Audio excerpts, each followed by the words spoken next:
kanan kiri seperti ini. Nah, seperti itu. Nah, teman-teman sekalian, waktu pertama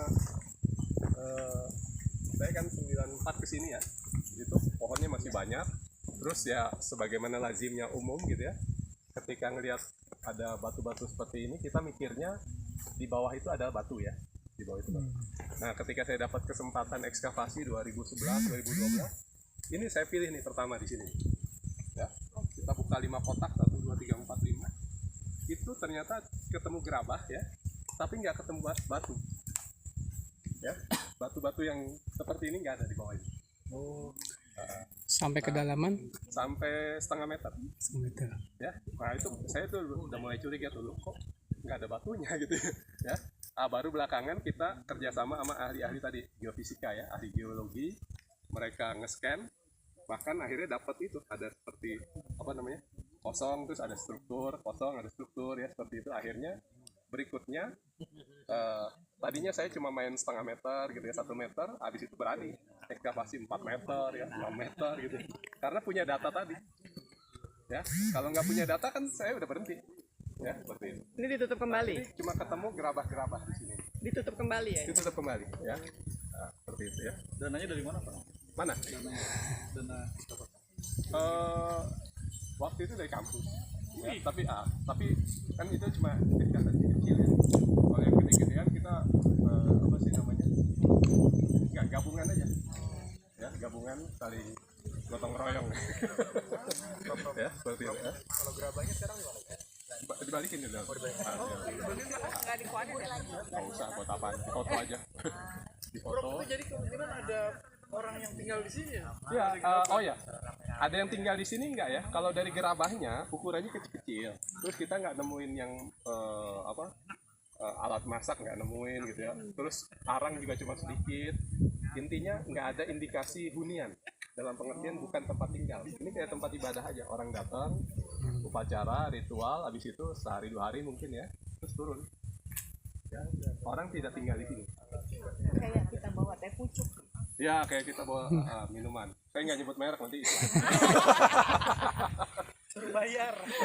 Sama bekal gitu. Ya, nanti dia turun lagi ya. Ini teras 4. Nah, kita akhirnya ketemu teras terakhir ya, teras 5. Ya, sekali lagi mungkin artinya begini, ada pembatasnya seperti pagar. Seperti pagar ya. Ini ya, ini juga. Terus ada tangga naik ya. Nah, karena nggak ada yang nanya, saya langsung jawab sendiri aja. Ada, soalnya di yang sebelumnya begini, ada pertanyaan, Mas, ukuran orang zaman itu gede-gede ya gitu. Saya bilang enggak, ukurannya sama kayak kita ya. Salah satu indikasinya adalah dari ukuran tangganya ya, lebar tangga dan tinggi anak tangga ya.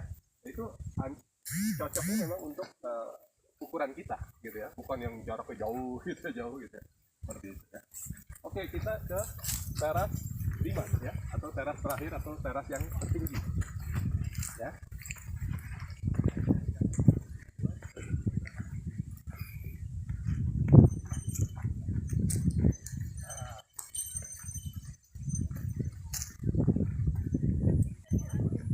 Oh, itu nggak ada namanya, Mbak. Tapi pernah begini ya, diangkat itu. Jadi itu batu itu bisa diangkat kalau kuat ya, kalau kuat. Tapi karena khawatir ya, ada yang pengen ngangkat terus nanti kakinya kena gitu, akhirnya kita larang lah gitu, kita taruh bambu di sekitarnya supaya Batu nggak diangkat gitu. supaya nggak diangkat. Biasa disebut Itu ada pohon yang ditebang, Pak. Iya gitu ya. Kalau dulu suka diangkat. Yang mana? Yang itu yang ada bambunya. Kalau Dan seperti halnya di tempat-tempat lain ya, kalau misalnya berhasil ngangkat, keinginan terwujud gitu. Ya, seperti itu. Kalau Pak, itu sekarang nggak boleh. pohon ditebang itu apa, Pak? Pohon yang ditebang itu Nggak tahu saya. udah jadi batu? Belum. Belum jadi fosil. Itu yang dipegang tuh. Ya. Ya. Oke. Nah, teman-teman, ini yang namanya Singgasana Prabu Siliwangi ya, oleh masyarakat di sini disebutnya Singgasana Prabu Siliwangi. Benar atau tidak saya nggak tahu, karena memang penyebutan warga menyatakan ini Singgasana Prabu Siliwangi.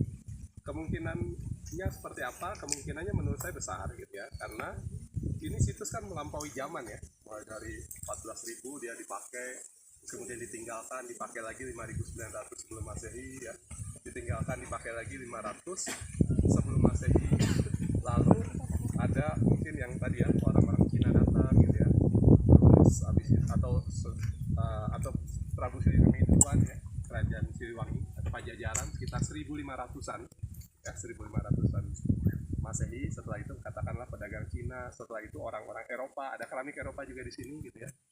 Terus kita nanti ya kalau nggak sengaja taruh jatuhin botol minuman, berarti ada peradaban di 2002 Masehi gitu ya. Ya. Tapi yang pasti ya, bagi saya sangat memperhatikan ya teman-teman yang punya relasi gitu ya dengan kerajaan Siliwangi, mereka nggak berani masuk ke dalam karena tahu ini tempatnya prabunya gitu ya, seperti itu. Tapi ya bagi yang lain mau masuk ke dalam juga silakan gitu, saya masih saja ya, yang penting tadi ya menghargai dan supaya tetap lestari, copot alat kakinya gitu ya. Nah ini Prabu Siliwangi. Nah cara duduk ini cara duduk tuh tergantung masing-masing ya. Ada yang dia duduk di sini ya, mukanya ke sana, menghadap ke sana. Ya, karena seakan-akan ada warganya datang. Ya, warganya datang ya, menemui sang Prabu ya. Nah, ada lagi yang unik di sini. Itu ada gundukan ya, struktur batu ya. Di situ ada tengah lagi ada gitu ya. Ini ada lagi ya. Nah, oleh warga masing-masing ada namanya. Nah, ada yang ini namanya Sunan Rama, Sunan Ambu, kurang lebih ya. Sunan Rama, Sunan Ambu itu seperti Adam dan Hawa. Ya, jadi ini yang awal di sini. Terus kanan kiri itu ada Eyang Terbuka dan Eyang Teraji Sakti. Ya, nah itu penamaan warga. Tetapi secara sistem sosial gitu ya, kemungkinan bisa juga kita relasikan seperti ini gitu ya. Ini adalah prabunya gitu ya, atau rajanya atau kaisarnya. Nah itu adalah orang-orang kepercayaannya, patihnya atau menteri-menterinya ya, masing-masing punya tempat duduk ya. Dan warga datang dari sana, mereka menghadap ke utara. Ya, ya. Kalau di sini belum mungkin, nggak ada di sini. Kalau di sekitar sini sih banyak ya. Di Indonesia itu kan kental Hindu dan Buddha sebenarnya.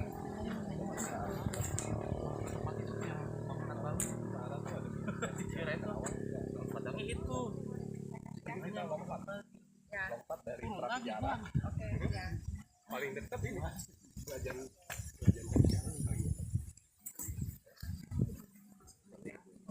Oke, nah ini kita ekskavasi di sini ya. Jadi ada bor ya. Bor masuk ke dalam. Ini unik di sini nih ya. Jadi bor, kita ada 7 titik bor ya, salah satunya di sini.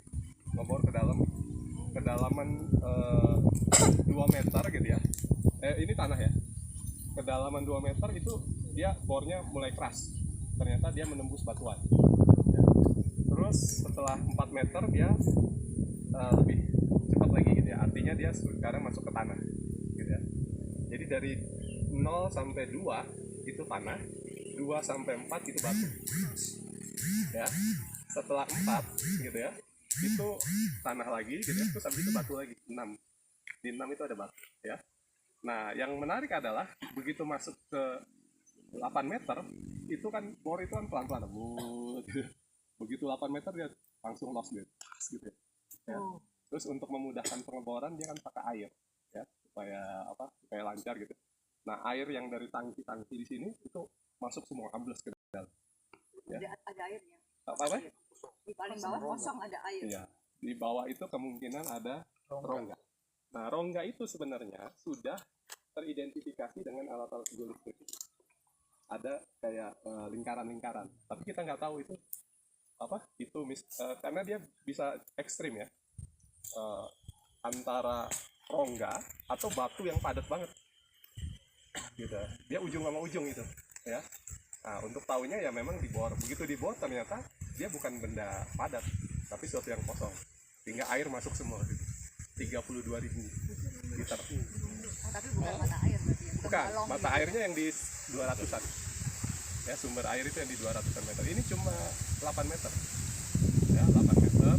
Terus jalan terus gitu sampai di sekitar 14 dia mulai ajak lagi ketemu. Ya, jadi kemungkinan ada rongga di kedalaman 8 sampai 14. Air. Hah? Itu air. Enggak, kosong yang kemudian terisi air. Kok bisa kuat ya? Kalau ada rongga, kok bisa kuat? Itu ya, jadi tadi ya saya bilang ya, di beberapa titik saya ekskavasi di lokasi pengeboran karena udah ada bocoran kan, udah ada ketahuan nanti di kedalaman segini ketemu apa, kedalaman segini. Nah, kita ekskavasi 2 meter tanah, pas meter ketiga emang susunan batu, ya susunan batu itu yang usianya 5.900 sebelum Masehi itu.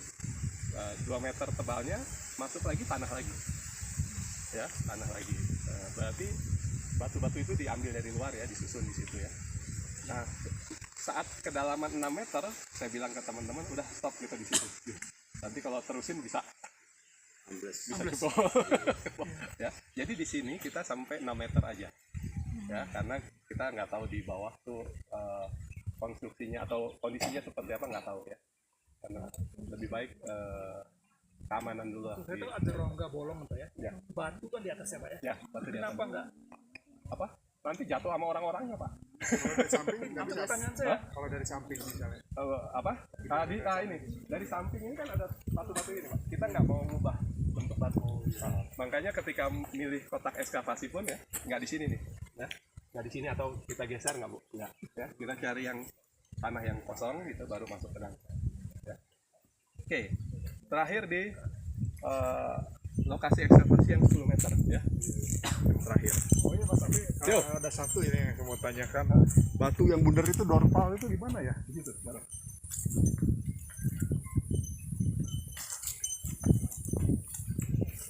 Ingat Mang.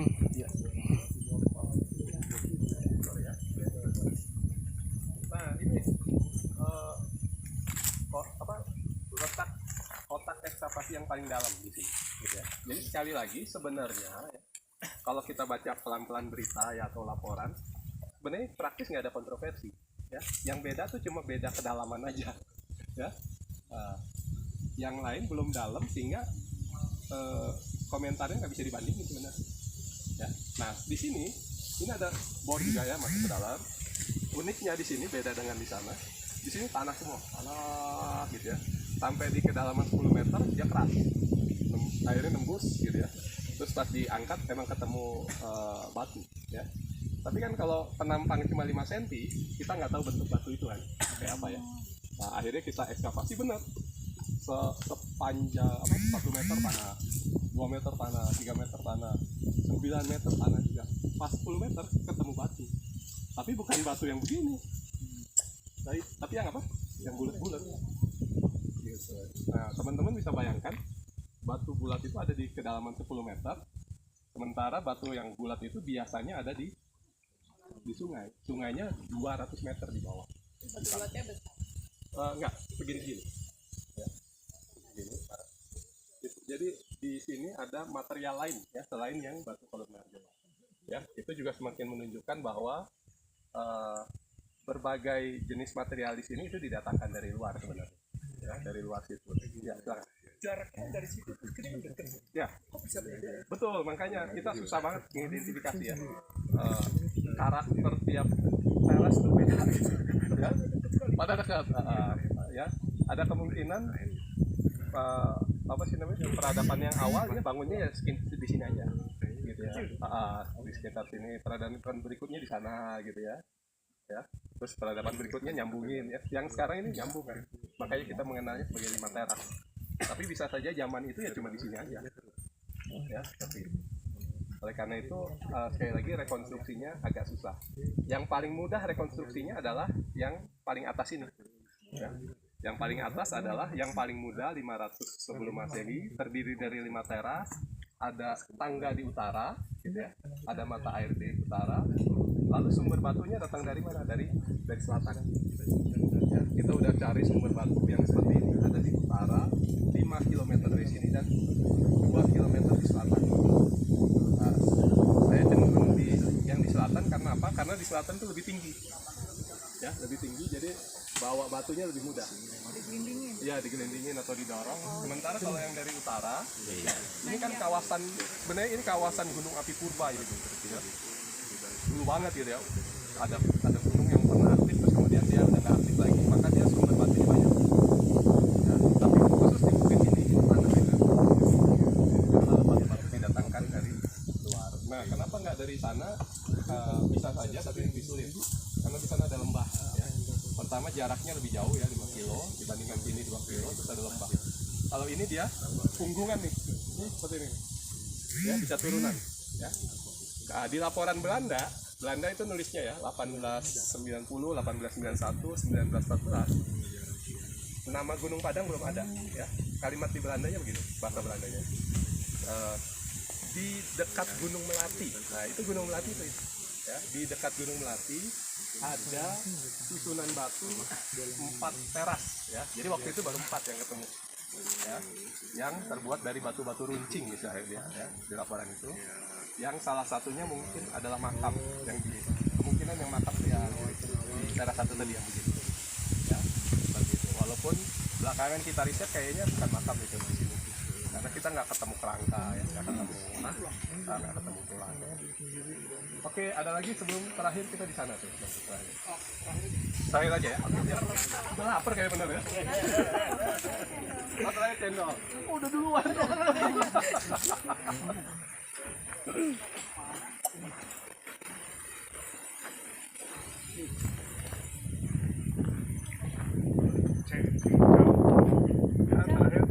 Ciao ya. Oke, ini yang terakhir ya. Sekarang kita udah, mungkin kalau lihat gambar ini di sana sih bisa ya. Tapi karena kita udah ngelewatin semuanya, kita sekarang lebih bisa enak melihatnya ya. Ini kita mata air di sini ya, sumur ya, sumur.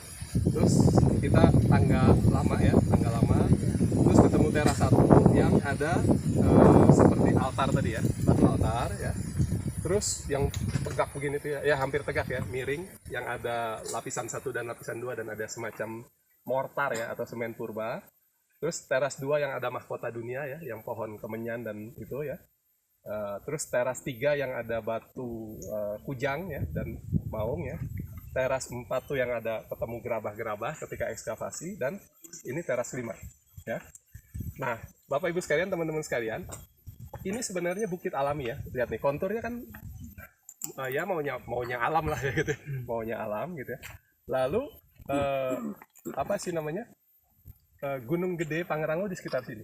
Dia tidak 0 derajat ya, tidak 360 derajat, tapi dia 345 derajat. Nah, yang menarik adalah punggungan alaminya ya, punggungan alaminya ini dari sana ya, punggungan alami ya, dari sini ya, belok ya. Ini sebenarnya agak ke utara dia nih sebenarnya. Tapi karena dia mau mengejar orientasi di sini, akhirnya ini dibelokin di sini. Ini sebenarnya massa tanah yang ditambah. Ya. Jadi saya ekskavasi di situ ya, di sudut tenggara. Itu strukturnya beda dengan yang di samping-samping. Kalau yang tadi kan apa? Bidang datar 1,5 meter, bidang tegak 1,5 meter. Kalau di sana batu semua, disusun supaya nggak ambrol. Ya, karena dia mau belokin ini. Ya, ya. Ya, jadi ada rekayasa di sini. Ya. Harusnya lurus, dia agak belokin sedikit, tapi dia untuk bidang datar di sini dia tambah. Ya. Jadi lapisan susunan batu di sini beda dengan yang di sini maupun di sini.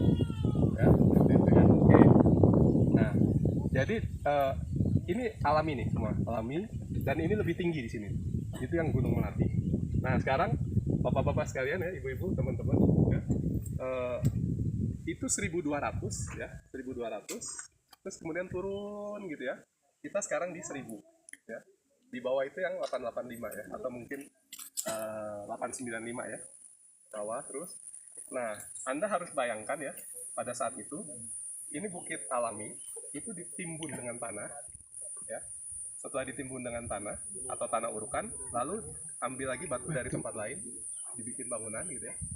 Terus mungkin rusak atau dia pengen tinggikan lagi, dia taruh tanah lagi di atas. ya. Lalu setelah sekian tahun dibikin lagi bangunan di atasnya berkali-kali, ya bertahap. Ya.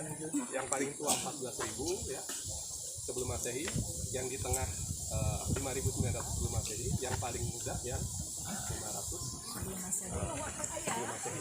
Nah, sekarang coba ke belakang ya, lihat ke belakang ya. Nah, bapak-bapak, ibu-ibu, teman-teman, sekarang akhirnya mudah-mudahan bisa melihat ya. Lapisan alaminya itu ini sebenarnya. Turun ya. Dan di bawah ini. Di bawah ini sampai ke kira-kira di teras 1 itu. Itu yang alaminya. Ya. Kemudian orang bikin tanah di buruk, ditambah. Artinya apa? Semua yang di atas ini buatan manusia. Ya. Cukup jelas? Teras-terasnya buatan manusia. Makanya dia sampai 10 meter pun masih bisa kita temukan aktivitas manusia. Iya, jamur makanya. Enggak. Tapi ya baiknya jangan dimakan karena udah disiapkan makan siang. Oke, teman-teman, nanti Jadi rawat Nggak ada rawat. nggak hilang. Ya, nanti kita bisa ngobrol sambil makan siang, tapi secara resmi jalan-jalan kita udah selesai ya. Mudah-mudahan ada manfaatnya. Mohon maaf kalau ada kekurangan. Terima kasih. Ini karena udah ngomong dari tadi. Mas ada slot mana? Pak, ini kok ada besi-besi gitu? Ya, ini tadinya ada menara pandang. Jadi. Oh, Udah ini. apa sekarang? Ini 1, 2, 3. Baru. Ini yang Saya curiga karena besi ini. Masalah yang bener yang ditemukan di dalam gitu. Kalau yang mau beli ini mau recommender. itu anehnya itu di dalamnya tuh ada Yuk, kalau mau makan siang lewat situ. Ya mau foto-foto lagi silakan.